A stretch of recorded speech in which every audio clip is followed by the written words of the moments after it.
Ba't ka nakasalamin? Malabo kasi yung mata ko.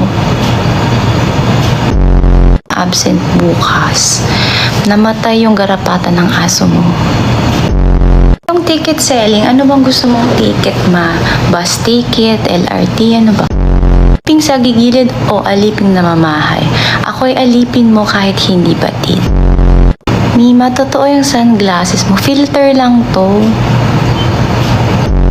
Ay, sa pearls, diba? Dito pearls, garapata to. Pansinin mo ako, taga-tagaytay ako ngani. Puro lasenggo mga tao dyan, no? Ate Joy, batiin mo ako ng happy birthday. Happy birthday, sis. Last mo na yan. Nalulungkot po ba si Miss Joy?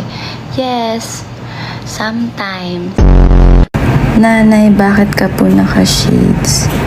Nanay?